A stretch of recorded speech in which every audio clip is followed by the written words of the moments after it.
noir. So, how does the evolution of film noirs fit into the development of films overall? Well, the first idea is that film noir fits into development is the using unique aspects of lighting, such as low key lighting techniques, casting shadows in darkness, to help develop in the filming industry or how it fits is that it reflects many personal thoughts, feelings, as perhaps in the background it could provide a deeper meaning, maybe a foreshadowing or something, perhaps. Example of a shadowing emotional expression is The Killers of 1946. In this cutscene right here, we can see how this man is talking to a person who's laying on the bed. Based on the forecast of the shadow, we could contradict what this man's emotion, probably expressing how worried he is, even if you listen it in a silent mode. As we move back, another idea that's used is the camera techniques. Using camera technique movements such as close-up shots, medium shots, or even placing the cameras is important because it helps us understand the deeper meaning of a main character or perhaps even learning or viewing a different perspective of a certain point of view, like in Touch of Evil in the photo right here. We can see how this man is on pawn in his last fate before he has faced the consequences of someone who is just looking down at him. Plus, it also provides a insight of it's much better than a third person point of view perspective because we feel more remotely free. And another is that uses the realism. In the article that I mentioned in the McAlonnan voiceover in film noir, it just stated how American film noir uses guilt, violence, and loss as a way to distribute the first person narrative discourse, which reflects on whether or not in a historical moment like World War II and the Holocaust, it'll contribute to the filming industry because it brought a new idea and how we would to understand that to understand a different perspective, how they're gonna attract audiences and what they should leave as a message to those who are facing upon the afterwards of the war. As we move on to similarities between the evolution of film noir and expressionism, both of them establish a vivid theme of a shadow, dim light, guilt, and more. Like in the photos right here on the left, Nosferatu cast a shadow of a monster staring down over this man who is currently fainted. And to also add on, many scenes are shown where viewers could predict the character's true emotion. Maybe perhaps if this guy woke up, which he does, is in tears and frightened. And on the photo on the right, the woman in the window, we can see how this man is walking up his stairs in a guilty way. Maybe something happened to him. And we could establish his emotion because he's not feeling. We could just tell by the environment that he's not having a good time of his life. Some differences between the movements is that expressionism, originating from Germany, it uses painting to express emotion. Compared to film noir uses composition of camera angles to help establish feelings and thoughts from the main characters, such as close-up shots and medium shots. But in Caligari, from German expressionism, it uses painting to establish a person's illusion. Expressionism focused more on the story. What I mean by that is at the time of the earliest movement, they wanted to express a true focus of the scene of the character's mind and illusion, while film noir expresses internally how they will express or react to certain situations.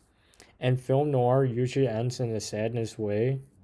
In the film Modernism article, film noir always forecasts an unstable environment in which the world they live in is always in danger and insecure. And here's the link. So some major contributors in film noir is Robert Solymyk. Solymyk is a person who created the Femme Fatale. In the article Zodiac, Phantom Woman, and Noir narrative, it provides many detail about his work, Sonya uses females as strong independent to manipulate their male targets by sexual desire, while the films like The Phantom Woman best establish it. In the article, it just overall expressed how they use male characters as the same as a female character, and both of them could be so important. What makes his noir narrative so unique is that Sonya established a problem in which both woman and the male figure have to overcome. And to combine both, Phantom Lady is a great example because in the film, Scott Henderson is accused of murdering his wife, but he finds another woman who could prove his innocent. Unfortunately, it cannot be found, but thanks to their agreement, they could agree with that. Neither would know the other's name. And the source of the article is here. And to continue, Fritz Lang, he is a pioneer of the genre for American noir. In the article of Driven to Darkness, Jewish Emerged Directors and the Rise of Film Noir, established it that Fritz Lang techniques transferred to American noir always experiences a depth, a doubleness, and a destiny of women. He worked towards his films by visuals and themes. So how did Robert Solomia works compare guys like Orson Welles? Well, some similarities that they use many similar noir techniques like shadows and dark themes and forecasting the cameras, but some use genres of film noirs that both of them establish a femme fatal. Wells' films such as The Lady from Shanghai best represented, and Sonia films mentioned earlier, Phantom Lady, is the best comparison to both. Some contrasting is that Wells tend to use aspects of camera angles. Like in the photo right here in Citizen Kane's, we could see how the true focus of the camera is towards this man's mouth. It expresses a deeper meaning for the audiences to learn more about the character. While in the Phantom Lady screenshot right here, it's just a narrow third person point of view in which you could see two characters coming along with a general conversation with no deeper thoughts or meaning move towards the audience. Now, how did Fritz Lang compares to guys like Hitchcock? Both of them compose the idea of criminal films. The subject depression and sadness always occurs. Some differences is that Fritz set boundaries of themes, while Hitchcock always continuously add more to the dramatic feeling. In the article, Mad About Noir, Hitchcock Vertigo, establish how a threat of the abject mother in classic film noir always becomes the explicit threat of identification with a depressed and ultimately mad mother, which reflects his movie Vertigo. It best represents the idea of film noir in which the detective has to identify this terrible mother who always adds more dramatic feeling towards something they lost. Some popular films in the film noir movement was Notorious. It shows the sign of femme fatal. A girl named Alyssa who is married or has a relationship towards Sebastian, who is Alicia, has been threatened to spy on him by Devlin. At the time of the post-World War II, where the Nazis were hiding away from facing the consequences, eventually Alicia frames Sebastian into his bad deeds and runs away with Devlin. In The Night of the Hunter, it's the best example because it represents the murder of females with his switchblade, the revenue. He's on a serial kill until he meets this prisoners whose wife Willa is a widow, and they hid $5,000. Eventually, he comes there, and Pearl and John, mostly John, did not trust the man. Eventually, they go through a crisis in which John and Pearl runs away and meets a safer known as Rachel, who she protected those kids away from the revenue. And the third famous film is Blade Runner. It's a fictional crime at the upper stage of the decade. An officer known as Deckard has been reported to duty by the officers to hunt down the replicants who had escaped. Under the darkness and times, Deckard meets the Tyrell Corporation, who he falls in love with a replicant named Rachel, and many of the team sets that he will run off away under these darkness times. So how does The Woman in the Window fit into the film noir? Well, to begin, it's a movie in which the femme fatal idea exists with a crime.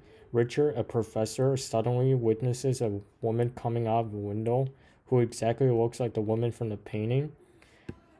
Eventually, a lace influences him to become in love with him or with her. So many of the themes are established in this film noir. As we can see in the same photo, Mazar's walking into a house. We could see the darkest scene, dim lights. And right here in the photo, on the second, we can see how Richard's moving Mazar's body into the car. It's really dark and raining nonstop. As we continue, we could see how expression is used in film noir. As Richard is heading back to Alice's apartment, he sees like the sense of guilt and hurriedness. He doesn't want to be discovered.